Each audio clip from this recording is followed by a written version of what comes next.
Welcome to Jump Podcast, formerly known as The Budget-Minded Traveler. I'm your host, Traveling Jackie, and I'm here to explore travel, adventure, and lifestyle in ways meant to motivate you to move and get out and see the world. Let this show be a source of travel advice and inspiration, but remember that in the end, it's you who takes the leap.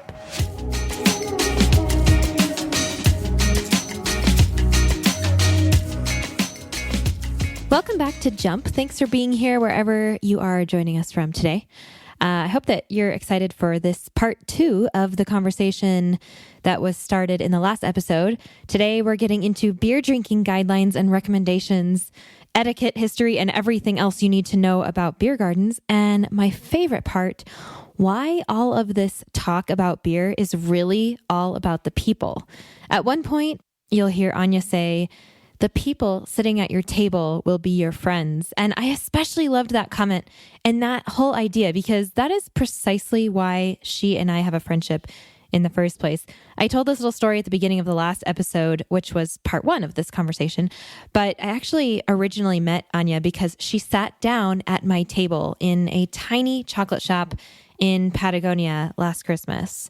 And we've seen each other a few times in Munich since then, and we just spent 5 days together and went to Oktoberfest a few times during that week. And we talked all about Oktoberfest traditions, and we told some stories from our recent experience there in the last episode, 102. So if you haven't listened to that episode yet, go check it out. And of course, remember to bring your beer.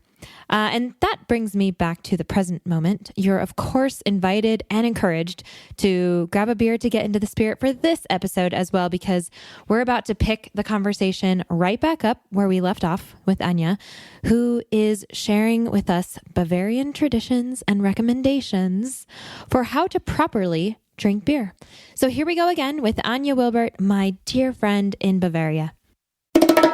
We're so grateful to Osprey Packs for partnering with us and supporting the podcast, so please stay tuned for more about them later on.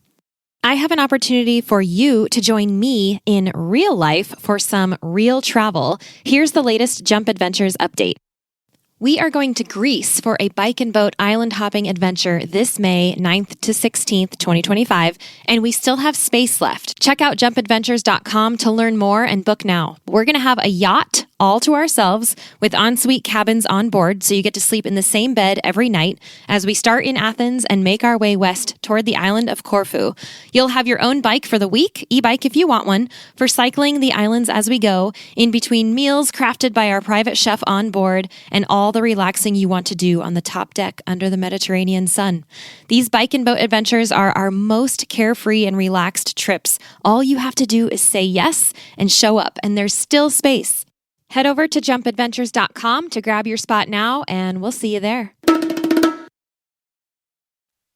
So let's start talking about German beer drinking. Actually, Bavarian, right? It's Bavarian. Suggestions, recommendations for exactly. how to best enjoy your beer cold in the glass with the people around you. Yes. I'm going to just let you take it away. Okay, here we go. So there is one thing you always should keep in mind. Your beer needs to be fresh, cold, and fizzy. And anything I'll tell you right now is about that. So anything which would spoil the freshness, the coldness, or the fizziness of your beer is something you should avoid. And that's why it's a recommendation.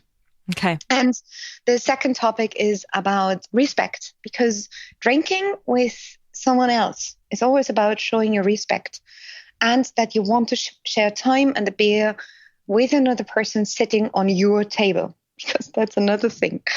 Here in Bavaria, and I need to take this excursus right now, here in Bavaria, if we are sitting in a beer garden at a table or wherever, and if it's the culture of mingling. So we know that, we want that, we do that. But whenever you sit on a table, you claim this table, and you're going to be the ones deciding who's going to move into the table or not. So there is no wait in line to be seated, whatever. No, in Bavaria, you go and try to go to a table where you think, oh, I like these people. And the people sitting there already make the decision. If they don't want you there, they would always say "der kommt noch einer," which is actually Bavarian and means something like there is someone we are waiting for, or someone is already approaching, or there will be someone else sitting. So a polite way of saying, I'm sorry. Move on. Or, right? Just move on, please. But on the other side is also true. Maybe someone else is going to come because you're waiting for two more friends. So the people sitting on your table will be your friends. And this is also at the Oktoberfest, we have these long wooden benches, which normally suit for 10 people. Standing or sitting. Standing on the table. So, and it's always the people you want to be with. And if these are not the people you want to be with, move. Take another table, look at the people, and the ones you like, go there. So this is actually the culture, how we are living, of being at the Oktoberfest, or maybe as well in the beer garden. And so saying cheers, clinking the glasses with these people is something where we want to share just the moment and the wonderful situation we are currently in with these people. And that's why we're clinking the glasses so often. You barely can find another culture in the entire world which is clinking glasses more often than the Bavarians, I bet. If you can tell me something else, tell me, and we have to go there, please. Yeah, right. In fact, we haven't cheersed in a while, Anya, so let's cheers to everybody out there, because we should have cheersed about 15 times by now. I maybe did. But I didn't, because that would be unpolite. Politeness, this is exactly it, where I wanted to get to. So lifting up your glass, we have a way of saying, and in German it would be nur ein Schwein trinkt allein, which means only a pig drinks by itself. So we never drink alone. If there are people you like, you always lift up your glass and at least look at one's eye and say cheers. You don't have to clink the glass, but you do it. You never just lift the glass up and drink, unless you're drinking a second time if you have just said cheers to the others. But normally we do that. And there is the thing of looking into the eyes of each other's while clinking the glasses. This is how we show the respect. Mm-hmm. This is something which is not that common throughout the entire world. I haven't met that many times, and I really had to face the feeling of, why? Does she or he not want to clink the glass with me? Because for us, it's just the way of doing it. Look in the eyes. Mm-hmm. Might be Bavarian, but it's definitely not only me. Mm-hmm. While clinking the glasses, and as we are talking about beer gardens or the Oktoberfest, where we have these big, you call them steins, we call them Mass, these big mugs, or steins, which are actually containing 1 liter. So they are super heavy out of glass, or on the Eau de Wiesen, for example, they are out of pottery, also to keep the light out and the beer cold, the traditional way. But these are super heavy, and normally many people put their fingers on the glass and beneath the handle. Don't do that. Take care of your fingers. Yeah. Don't put your entire hand around don't hold it like that. Yeah. Yes, exactly. For 2 reasons. Reason 1 is because you want to keep your fingers, and you definitely want them to not get bruised. But be very important. Otherwise, you're heating up the glass, which is heating up the beer, which you definitely don't want. Yes. So, yeah, and if you ever hold a glass like this at Oktoberfest and attempt to cheers your stein, you will find out very quickly what Anya means by saying you want to keep your fingers. Yes. Because they are strong cheers. Strong cheers. This is one thing. And how else can you keep your beer cold? So this is, for example, also, you just don't hold your glass. If you don't drink, put it down. Put it on the table, or hold it in a way with a minimal contact to the glass. Just don't heaten up the glass. It's definitely about that. And that's the reason for this. And another very, very nice thing about how to say cheers is, if you if you want to clink a glass, because there are 10 people and they are all singing and dancing, or in the beer garden, they are just sitting and chatting. If you want to say cheers to people, all the glasses will be lifted up at once. Everybody is lifting up the glass. And there's just a mess above the table. But try not to cross the arm with someone else. So always have a straight line with the one you want to say cheers to. A, it's for, it's much easier. And B, it also gives you the line of sight, because being able to look into each other's eyes, for example, and it's focus and it's attention, actually. So with that, we're coming back to respect.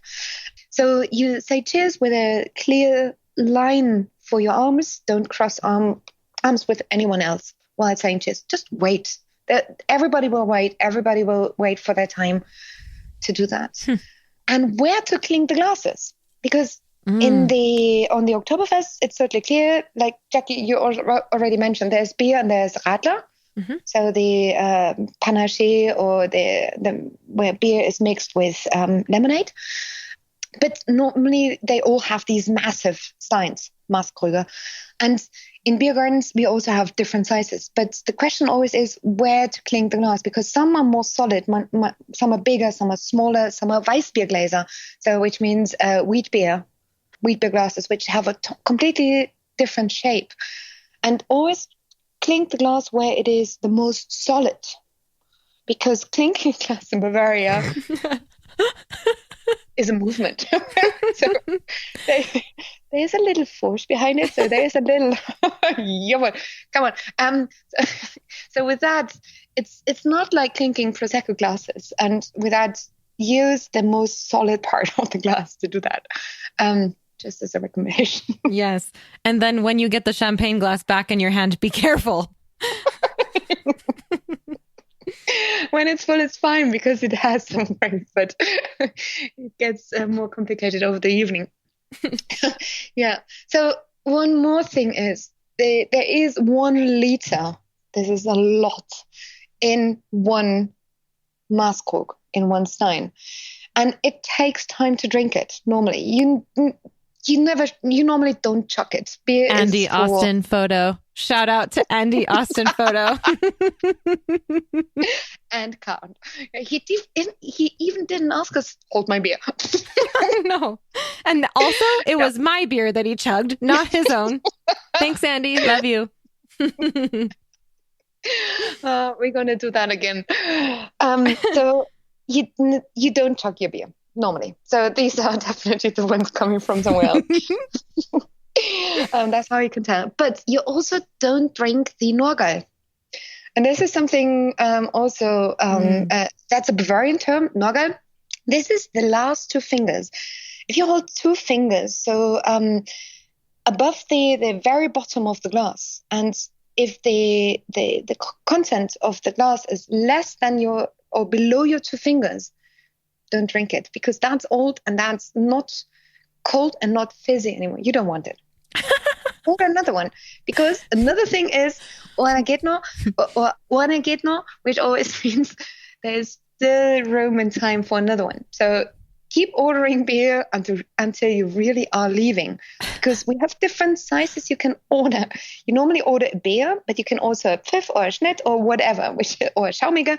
So these are different ways of ordering different content levels in your glass. But that's a process, I know. But that also gives you a fresh beer in your glass until the time you're leaving. But don't drink the Norga. So the last yucky bit, which you don't like, which is 2 fingers high in your glass, don't drink it. And last but not least, I know you have mentioned 18 rules, but I think there are 2 more things I want to mention, and then we are good to go. Wait, have we already covered 18? No. Oh. I think we're at 11, something like this right now. Okay. Like I said, the beer should be cold and fizzy. It's all about that. So never pour beer from your glass into another glass. Don't. If you want to share a beer with someone, it's a friend, then you can share a glass. Yeah. Share the glass, but don't pour the beer over. It will lose fizziness. You don't do it. This is out of respect for the beer, people. Yes. Yeah, and carrying the glass is out of respect of your friendship. Exactly. Mm-hmm. Yeah. We'll come right back to that. Let's take a moment now to thank our wonderful show sponsors.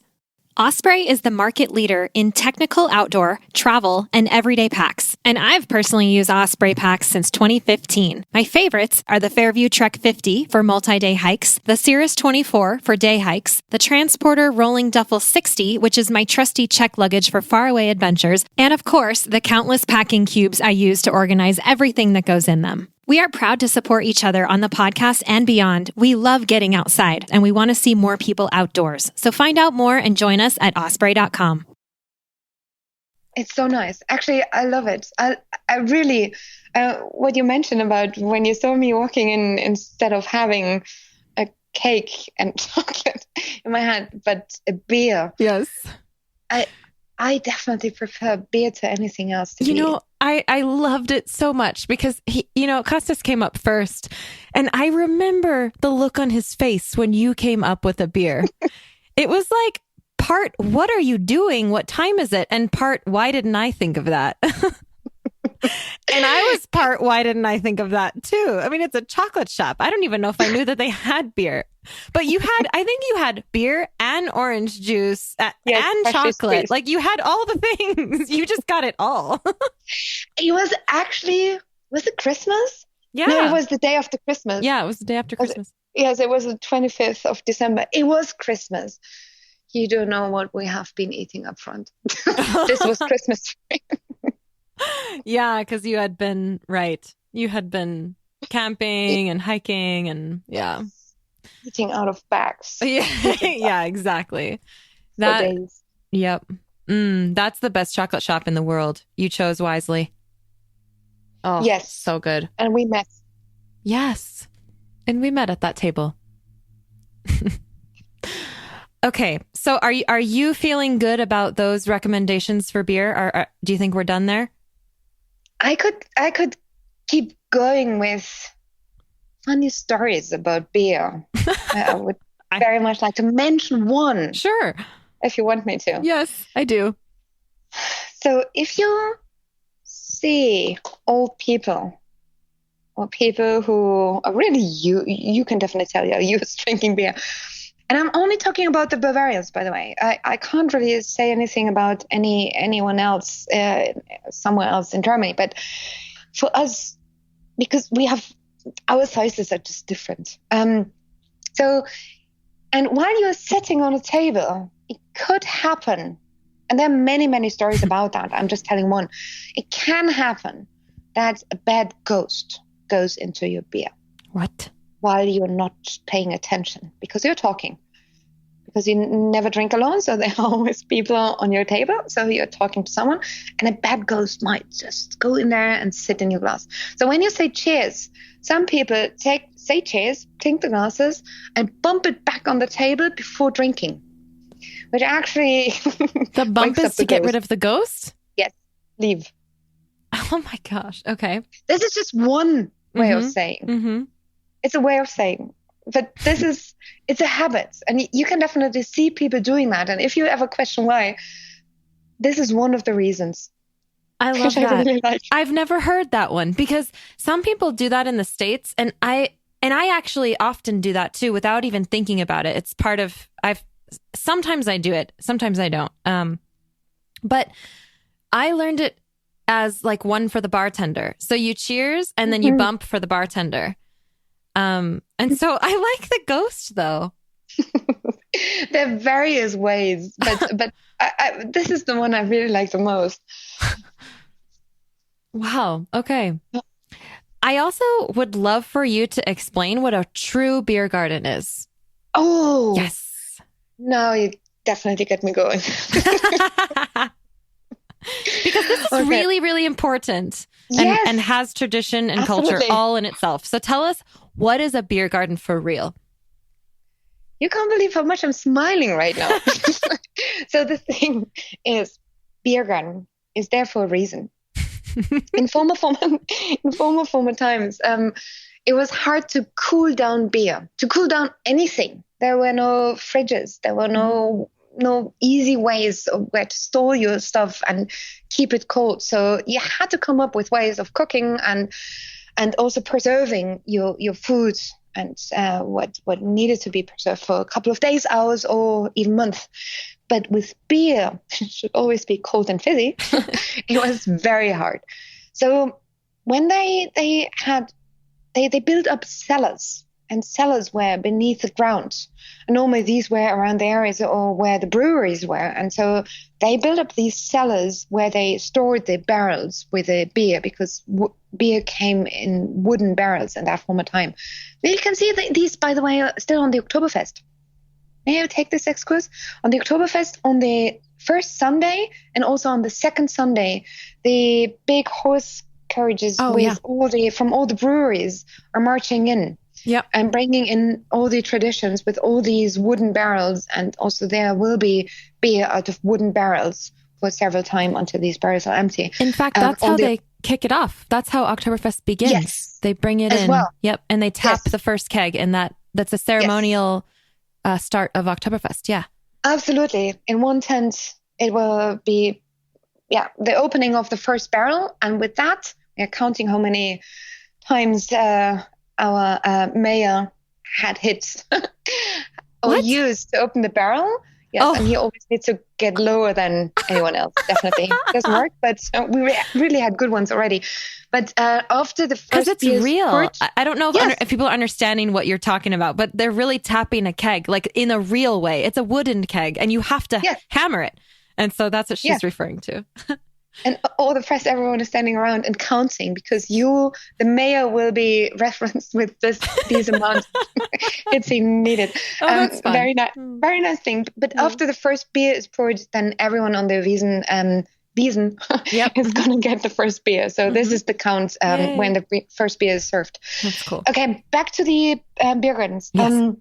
So they stored these wooden barrels in the cellars, and they also used ice around it to keep it cold. But in general, these cellars were pretty cold already. So it was the best place. But how to keep them even more consistent? So they placed some trees on top of these cellars, which are actually chestnut trees, because they are they're branches? Roots. No, the roots.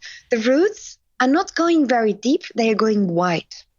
So these are massive trees with wide spreading roots. So they are actually stabilizing the roof of the cellar. And also their branches start pretty high, and their leaves and all the cloud of the leaves is pretty solid. Mm-hmm. So you have lots of shadow and also shade. Thank you. There's lots of shade, and you can sit beneath these trees. They are stabilizing the cellar, and also so it supports everything. The people sitting in the shade, and also the temperature of the cellars beneath. Exactly. Yeah. And there are two more things. How you can discover a real beer garden. So now, definitely not beneath every beer garden in our times there is a cellar. It was in former times. But now, a reference or how you can judge this is a real beer garden. And a real beer garden is always self-service. That's another thing. So you have these wooden benches, which normally is fine for 10 people. They're mostly green. And beneath these benches, you have little white or grayish pebble stones. We always do. That's it. Mm-hmm. They have grayish pebble stones with wooden benches on top of it. If there's a table and stools or chairs, it's not self-service. Normally, there is a waiter. If you have the wooden benches, self-service, beer garden. And so nice. And this comes from former times, and it's only applicable for Bavaria, and actually mostly only for southern Bavaria. You can bring anything and whatever you want to eat to these places. The real beer gardens, pebblestones, wooden benches, chestnut trees. Mm-hmm. Bring anything you want to eat, bring it. Put a tablecloth on the table. Bring your own cutlery, for example, plates, whatever you want, anything. The only thing you're not allowed to put on the table is drinks. You have to buy the drinks. So you can spend your entire day there, just take what you have bought and spend your day, invite people, be there. It's your table for the entire day. It's so lovely. It's so love nice. it. I love it so much. But it's also why you decide who's gonna join you on the table. Yes. Yep. But they also serve food. Absolutely, yes. And so if you're going to go to a beer garden, I definitely recommend just eating there because the food is so traditional too. It's always some kind of sausages or pork knuckle or radishes. Yes. Leberkäse. Yes.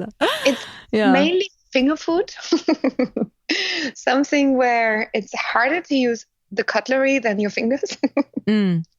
Or using the big, massive pretzels to eat it. Like, we say pretzels. That's the Bavarian word of saying. Yeah, but these are the massive pretzels, which are 5 times at least in size than the normal pretzels. And these are the ones which are getting served or being sold in beer gardens. And you just dip them in sauces or in Oberster, which is that's cheese. The one. How do you say it again? Oberster. Oberster, that's right. Yeah, which that's is so good. Camembert from yesterday. Also a reason how to preserve that old cheese and how to make it tasty again. So Camembert from former times with sweet pepper and spices and onions. So wonderful. Good. Super yum. What's your favorite beer garden? I can't really say. So I'm so lucky because I'm right now living just next door to the Chinese Tower, which is the Chinese pagoda. You took me there. Yes. Not only once. We did. We just went the one time, I think, at night. Yeah. It was like closing already. Remember that? Yes. And the lights went off. Yeah, that's right. And we were still there. We definitely closed it down, but it didn't matter. Actually, that's a good point. Everybody left and we were still there with our glasses, our steins, well after the place closed and all the staff had left. And we left our glasses there. We just left the place. Exactly. And this is another thing about beer gardens, real beer gardens. It's public. It's not really public, but if you want to sit down, you can sit there for the entire night. And it's just there for you. And spend your time, bring candles, keep sitting. And if they stop serving, you can bring up your own stuff. But in general, it's a public space to go to be. And it's normally at the nicest places with the best views and the loveliest areas. And you're beneath trees, obviously. And it's just, and you have all the facilities you need for spending an entire day there. I love it. They will never kick you out. Yeah. I'm now just like dreaming about German beer and food and the culture and like the feeling of being in these places. Actually, going to a traditional Bavarian restaurant is one of my favorite things. I love the food. I love the feeling. There's so much culture in Bavaria. It's definitely going to be the place that I learn German when I decide to do that. I'm excited. Don't expect Bavarians to be friendly. So the way Bavarians approaching people is grumpy, but this grumpiness is also kind of a tradition, by the way. So they are grumpy per se. I have not experienced that. I really haven't. Although, you know what? I guess I have, because I just think about the servers at Oktoberfest who come across as so stern and like they look like they're just angry, but then you can totally crack them. It's amazing. Do you remember the story with that guy with the cards, red and yellow? Yes. There was a. He thought he's a great example. Grumpiest person on earth. Because he was making everybody who stood on the table, this is not allowed. Standing on tables at the Oktoberfest is just not allowed anymore. You can stand on the benches and dance, but not on the table. You will be kicked out. I have stories about this from Norwegians, by the way. But if you are on the table, you will be getting kicked out of the tent. Don't try it, don't do it. And if you're asked to get down, do it and don't do it again. It's just a recommendation from my side. But there was this one waiter who had a yellow and a red card. Like soccer, like in football. Yes, yeah. Exactly. And when he saw people standing on the table, and he was so super grumpy, he was showing his yellow card, and I've never seen it before. He was showing he was out of his pocket. He was out of his back pocket, by the way. He was pulling out out of his front pocket of the shirt. Just like a referee. Yes, exactly. He was pulling out the yellow card and showing it to the people. And they were getting down so fast. International communication. Yes, exactly. And the second time, actually, he showed the yellow one twice to some people, to the ladies maybe, but the red one definitely meant, okay, now I'm gonna get the bounces. Mm-hmm. And we started chatting to this guy. Exactly. And it turned out he was so funny. He was. We took a picture with him. And he had the most fun of just picking up these or pulling out these cards and showing it to the people, because it was just so easy. Mm-hmm. And for him, it also worked across tables to communicate with the people. Across crowds, across gates, across everything. He just shows the card and the people get down. But that's a really good example, because he came across as so angry. And then he was telling us, like, laughing about it and saying it actually isn't, that was his own thing. It wasn't like that's what they do at Oktoberfest. That was just him. That was just his way of doing it. And we just thought it was hilarious. And he was so nice about it. And that's exactly what I mean, though. Like, you can crack them. They're actually warm people, but maybe they don't come across immediately as warm. Anya, my beer is empty. Mine is empty for long. You drink faster than I do. So does everyone. But thank you so much for coming on the show and sharing with us. This is a long time coming. I have been wanting to do this episode with you since Christmas of last year when we met. Oh my God. So I'm so happy that we finally were able to do it. It's been awesome. And thank you. Anything else that you want to add before we go? Come back. Come back. I'm going to come back. I can't wait. Fill up your bucket list for the Oktoberfest, and yes, definitely come back. Next time I come back, we're going to do a video about properly drinking beer in Germany. Yeah. This is exactly also the reason why I didn't tell some of these recommendations, because you definitely have to see them. Yes, you have to see it. It's all in how you hold the glass and all of that. Yeah. Yes. Okay, then it's to be continued. Here we go. All right. Thank you, friend. It's been so awesome. Thank you so much. I can't wait to see you again and to talk to you more about beer next time. We'll hopefully be soon. Yes. All right. Until then, cheers. Thank you. Cheers. All right, there you have it. From now on, I hope you will do your part in respecting the beer you are drinking and the people you are drinking it with, and sharing what you've learned today with others along the way. Thank you again to Anya for enlightening all of us about the proper etiquette for beer and beer gardens and all of that. I find it super interesting. And if you don't drink or aren't excited about beer, yet you're still listening to this, then thank you for sticking with me through these fun episodes and allowing me to explore and share something that I'm passionate about. I appreciate you for being here. Thank you guys so much for listening. I will catch you all in the next episode.